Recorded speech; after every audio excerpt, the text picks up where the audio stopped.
قرآن حدیث کی بات سننے کا بہت زیادہ ثواب ہے۔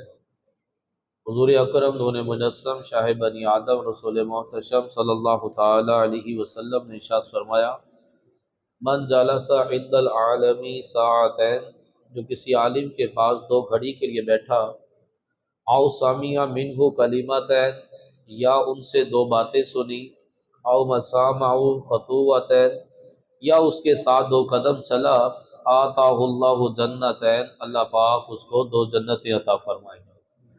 اللہ تعالی ہمیں قرآن حدیث کو صحیح بیان کرنے، عمل کرنے، دوسروں تک پہنچانے کی توفیق عطا فرمائے گا۔ ایک شرم وہ ہوتی ہے جو بندے کو جنت میں داخل کر دے گی، اور ایک شرم وہ ہوتی ہے جو بندے کو جہنم میں داخل کر دے گی۔ جس بندے کو نیکیاں کرتے ہوئے شرم آئے، یہ شرم بندے کو جہنم میں داخل کر دے گی، اور جس بندے کو گناہ کرتے ہوئے شرم آئے اور نیکیاں کرتے ہوئے اس کو بہت زیادہ شرم آ رہی ہے، نیکیاں نہیں کر پا رہا، تو یہ شرم اس کو جہنم میں داخل کرے گی۔ لیکن جس بندے کو گناہ کرتے ہوئے شرم آئے، وہ شرم بندے کو جنت میں داخل کرے گی۔ تو ہم بے شمار نیکیاں شرم و شرمی نہیں کرتے، شرم کی بنا پر اور لوگ کیا کہیں گے اس بنا پر ہم بہت ساری نیکیاں نہیں کرتے۔ جیسے موقع محل ہو تو بلند آواز سے درود و سلام پڑھنا چاہیے، اونچی آواز سے پڑھنا چاہیے، بلند آواز سے تکبیر بھی کہنی چاہیے۔ بلند آواز سے درود پڑھنا، تکبیر کہنا، یہ بخشش کا ذریعہ بن سکتا ہے۔ ایک عالم صاحب کہتے ہیں کہ ہمارے محلے میں ایک شرابی نشئی رہتا تھا، بارہا اس کو سمجھاتے تھے لیکن باز نہ آتا تھا۔ اس کا انتقال ہو گیا۔ انتقال کے بعد میں نے اس کو خواب میں جنتی لباس پہنے ہوئے جنت میں ٹہلتے ہوئے دیکھا۔ میں نے اس سے کہا کہ تم تو نشے کی حالت میں مرے تھے، کس عمل کے سبب جنت میں داخل ہوئے؟ وہ کہنے لگا کہ میں ایک علم کی مجلس میں گیا جہاں پر قرآن حدیث کی باتیں بیان کی جا رہی تھی۔ محدث صاحب نے کہا کہ جو حضور پر بلند آواز سے درود پڑھے گا اللہ پاک اسے بخش دے گا۔ تو محدث صاحب نے خود بھی بلند آواز سے درود پڑھنا شروع کر دیا۔ ان کی پیروی کرتے ہوئے میں نے بھی بلند آواز سے درود پڑھا۔ پھر وہاں پر جتنے لوگ جمع تھے سب نے بلند آواز سے درود و سلام پڑھنا شروع کر دیا۔ یوں وہ جگہ درود و سلام سے گونج پڑی۔ تو اللہ تبارک و تعالیٰ نے اس مجلس میں آئے ہوئے تمام لوگوں کو بخش دیا۔ چونکہ میں بھی اس مجلس میں تھا تو اللہ کریم نے میری بھی بخشش فرما دی۔ اعمال نہ دیکھے یہ دیکھا، محبوب کے کوچے کا ہے گدا، مولا نے مجھے یوں بخش دیا، سبحان اللہ سبحان اللہ۔ تو شرم کی بنا پر ہم اللہ پاک کا نام بھی بلند آواز سے نہیں لیتے۔ اب ہمارے اندر وہ جوش و جذبہ نہیں رہا کہ ہم بلند آواز سے اپنے رب کا نام لیں۔ اب جیسے کہ ایام تشریق 9 ذی الحجہ کی فجر سے لے کر 13 کی عصر تک ہر نماز کے بعد بلند آواز سے کہنا ہوتا ہے، اللہ اکبر لا الہ الا اللہ واللہ اکبر وللہ الحمد۔ لیکن اس میں بھی آواز زیادہ نکل نہیں رہی ہوتی۔ پھر شرعی مسئلہ یہ ہے کہ جو نماز میں شامل ہوا جس کی 1 آدھ رکعت رہ گئی تھی، تو بقیہ لوگ تو سلام پھیرنے کے بعد یہ بلند آواز سے تکبیرات کہیں گے، لیکن جس کی تو 1 آدھ رکعت رہ گئی تھی وہ تو اپنی نماز مکمل کرے گا۔ نماز مکمل کرنے کے بعد اب وہ اکیلا بلند آواز سے تکبیر کہے گا، لیکن سب کے ساتھ مل کر کہنے میں تو بندہ چلو کہہ ہی لیتا ہے، لیکن جب پوری مسجد کے اندر اب اکیلے بندے نے جب بلند آواز سے کہنا ہے اللہ اکبر لا الہ الا اللہ واللہ اکبر وللہ الحمد، اب وہ شرمائے گا۔ ایک تو کہ مسئلہ نہیں پتا، لیکن مسئلہ پتا ہونے کے باوجود اس کو شرم آ رہی ہوگی کہ میں بلند آواز سے کیسے کہوں۔ تو میرے محترم اسلام بھائیوں، نیکیاں کرنے میں ہمیں شرمانا نہیں چاہیے۔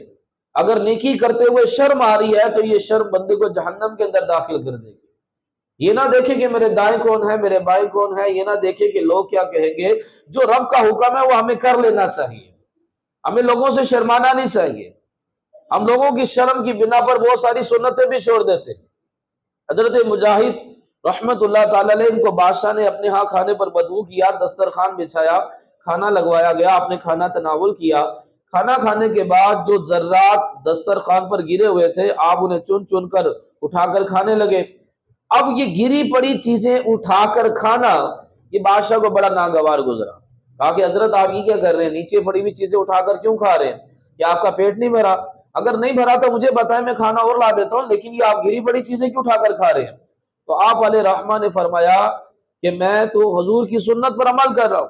حضرت سیدنا حماد بن سلمہ رضی اللہ تعالیٰ عنہ سے مجھے یہ حدیث پہنچی ہے کہ جو دسترخوان پر گرے ہوئے زراعت اٹھا کر کھائے گا، اللہ پاک اس کی مغفرت کر دے گا، اللہ تعالیٰ اس کو فراخی کی زندگی عطا فرمائے گا، اس کی اولاد در اولاد کو بے عیب پیدا کرے گا۔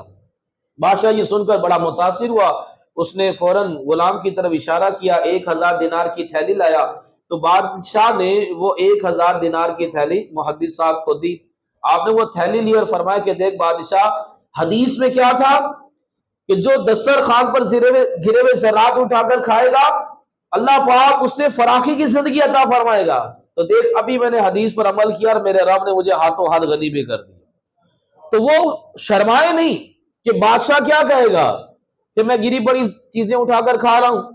تو اب بسا اوقات ہمیں بھی پتا ہوتا ہے کہ برتن کو صاف کرنا، اس کو اچھی طرح چاٹنا سنت ہے، کھانا کھانے کے بعد انگلی چاٹنا سنت ہے۔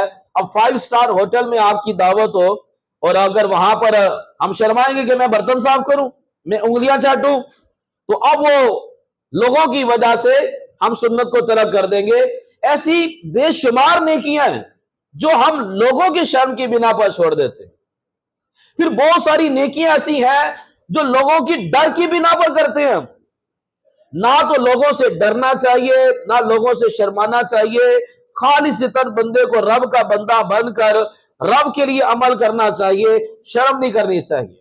مثال کے طور پر ایک بندہ ہر سال قربانی کرتا ہے، ہر سال وہ 3-4 جانور یعنی کہ ہر سال قربانی کرتا ہے، قربانی اس پر واجب ہے، لیکن زندگی میں نشیب و فراز آتا ہی رہتا ہے۔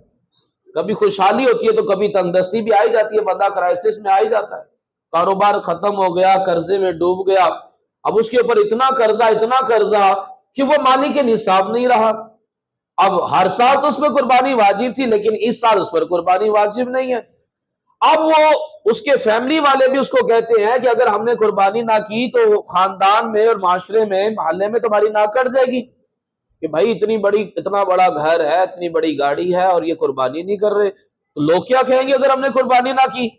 تو اب لوگوں کے ڈر کی بنا پر کہ لوگ کیا کہیں گے، اب وہ بندہ کسی طرح سے مزید قرضہ پکڑ کر قربانی کا جانور لے کر آتا ہے، سود پر بھی قرضہ اٹھا کر قربانی کا مہنگا ترین جانور لے کر آ رہے ہیں، تاکہ کیا کہ لوگ کیا کہیں گے کہ انہوں نے قربانی نہیں کی۔